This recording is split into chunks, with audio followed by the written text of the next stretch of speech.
Hello students, आपका हमारे YouTube channel पर एक बार फिर से स्वागत है। दोस्तों, इस वीडियो में हम आपसे बात करने वाले हैं प्लांट बायोकेमिस्ट्री की। और प्लांट बायोकेमिस्ट्री में हम आपसे चर्चा करने वाले हैं कि हम क्या क्या टॉपिक्स पढ़ने वाले हैं। तो देखिए, आपको पता ही है कि प्लांट बायोकेमिस्ट्री हो या बायोकेमिस्ट्री हो, सारी सिस्टम्स जो हैं वो सेल से स्टार्ट होते हैं। तो हम चर्चाएं करते हैं उससे पहले अगर आपने हमारे यूट्यूब चैनल को सब्सक्राइब नहीं किया है तो सब्सक्राइब कर लीजिए, वीडियो को हमारी को लाइक कर दीजिए, कमेंट करिए, शेयर करिए और हमारे साथ वीडियो में अंत तक बने रहिए। प्लांट बायोकेमिस्ट्री में हम सबसे पहला जो चैप्टर पढ़ने वाले हैं उसका नाम है कार्बन एसिमिलेशन। और कार्बन एसिमिलेशन में हम चैप्टर में सबसे पहला जो टॉपिक लेंगे वो है प्लांट सेल स्ट्रक्चर, क्योंकि प्लांट बायोकेमिस्ट्री को पढ़ रहे हैं। प्लांट बायोकेमिस्ट्री में हम प्लांट सेल स्ट्रक्चर की बात करते हैं। प्लांट सेल की शेप की बात करते हैं। सबसे पहले तो शेप जो है वो होती है कैसी, या तो पॉलीगोनल होगी या रेक्टेंगुलर। प्लांट सेल की शेप के बाद में हम बात करते हैं कि प्लांट की जो सेल है उसके कौन कौन से पार्ट होते हैं। प्लांट की सेल मुख्यतया आपको देखने पर 3 चीज़ें देखने को मिलेंगी। जैसा कि हम एनिमल सेल में देखते हैं कि उसमें 2 पार्ट में डिवाइड किया जाता है, एक तो प्लाज्मा मेम्ब्रेन और दूसरा साइटोप्लाज्म। लेकिन यहाँ पर एक लेयर और होती है प्लाज्मा मेम्ब्रेन से, जो कि आउटर मोस्ट लेयर होती है, जिसका नाम है सेल वॉल।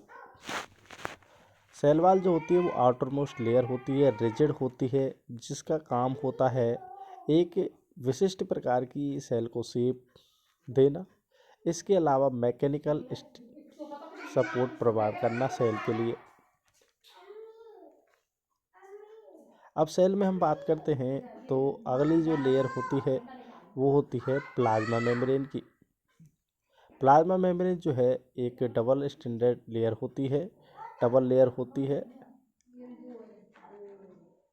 उसके बाद हम बात करते हैं कि प्लाज्मा मेम्ब्रेन के बाद में क्या आता है।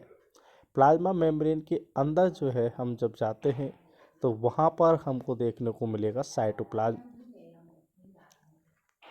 और साइटोप्लाज्म में हमको 2 चीज़ें देखने को मिलेंगी, एक तो मेम्ब्रेन बाउंड ऑर्गेनेल्स, और उसके बाद में दूसरी हमको चीज़ें देखने को मिलेंगी नॉन मेम्ब्रेन बाउंड ऑर्गेनेल्स।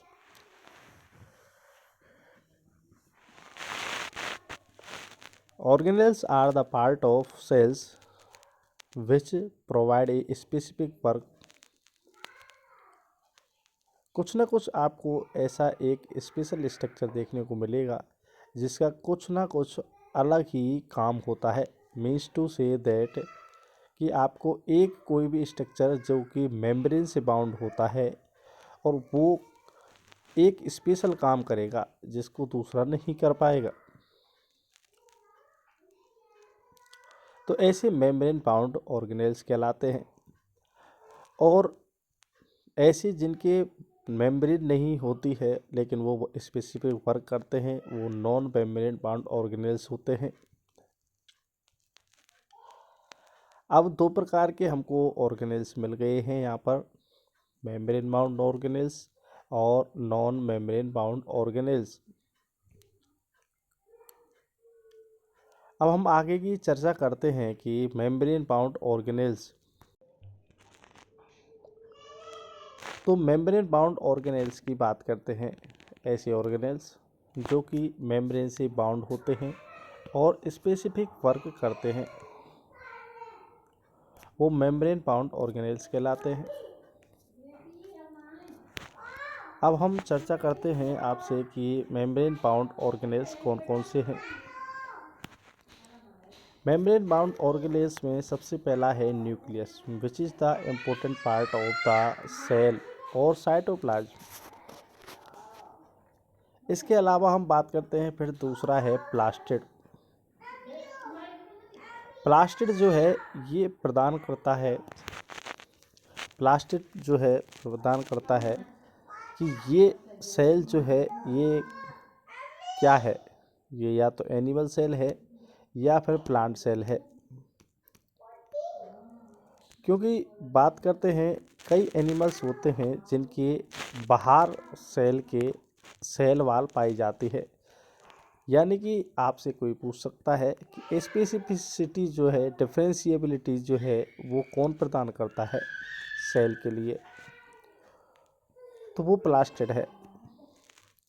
यानी कि प्लांट आप उसको कहेंगे जहाँ पर प्लास्टिड पाए जाएंगे, जहाँ पर प्लास्टिड नहीं होंगे, क्योंकि इनमें क्लोरोप्लास्ट होता है जो कि जिसका वर्क होता है photosynthesis. Photosynthesis is the mechanism to cook food by light. इसके बाद में अगला हम चर्चा करते हैं वैक्यूल।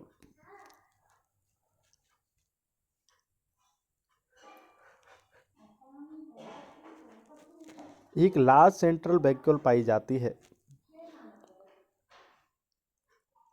प्लांट सेल के अंदर। अगला मेम्ब्रेन बाउंड ऑर्गेनेल है mitochondria. Mitochondria is the power house of cell, ये सारे लोगों को पता है। Lysosomes,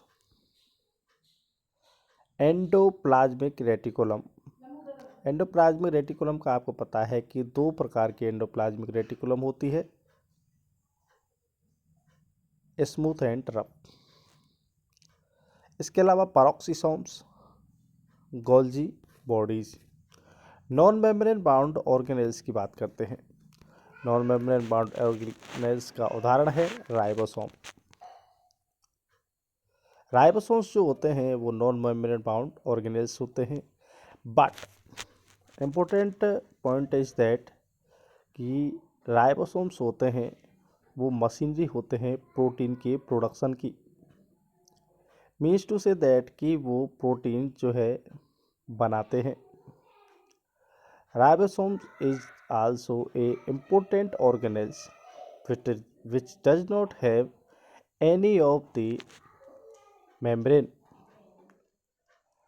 So we have studied about the two types of organelles which are found in within cytoplasm, membrane bound organelles and non membrane bound organelles। यहाँ पर हमने ये भी जाना है कि डिफ्रेंशिएशन जो सेल का है वो किसके द्वारा हो रहा है। अब आके हम चर्चा करते हैं कि डीएनए के बारे में। प्लांट सेल में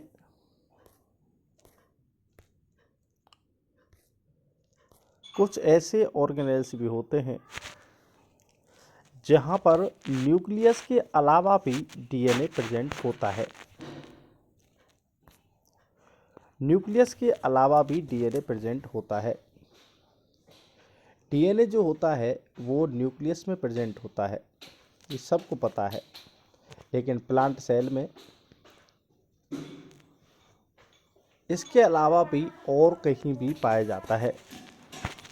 तो वो कौन कौन से ऑर्गेनेल्स हैं, वो हैं माइटोकॉन्ड्रिया एंड क्लोरोप्लास्ट।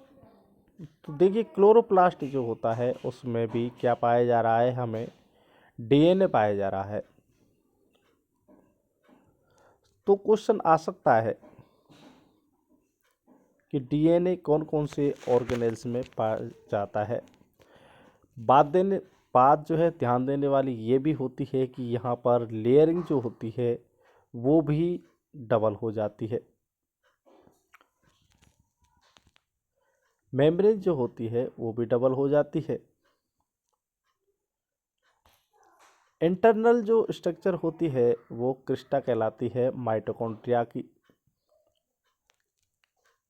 यहाँ पर ये हमको क्लियरली देखने को मिल रहा है कि जो डीएनए है वो एक ऐसी जगह पर पाया जा रहा है जहाँ पर सेल की लेयर की शेप अलग बनी हुई है। तो दोस्तों, हमने आपसे पूरी चर्चा करी और हमने आपको बताया कि एक एक चीज़ें क्या क्या हम पढ़ रहे हैं, किस किस हिसाब से पढ़ रहे हैं, आपको प्लांट सेल स्ट्रक्चर में क्या क्या पढ़ने को मिलेगा। तो दोस्तों, अगर आपने अभी तक भी हमारे YouTube चैनल को सब्सक्राइब नहीं किया है तो सबसे पहले आप हमारे YouTube चैनल को सब्सक्राइब कर लीजिए। वीडियो को लाइक करिए, कमेंट करिए, शेयर करिए और हमारे साथ वीडियो में अंत तक बने रहिए। मिलते हैं आपसे अगले वीडियो में। हमारा अगला वीडियो प्लांट बायोकेमिस्ट्री में प्लांट सेल स्ट्रक्चर में रहेगा, सेल वॉल के बारे में चर्चा करने का। करीब 2 से 3 वीडियो में हम प्लांट सेल वॉल के बारे में बात करेंगे। धन्यवाद, मिलते हैं अगले वीडियो में।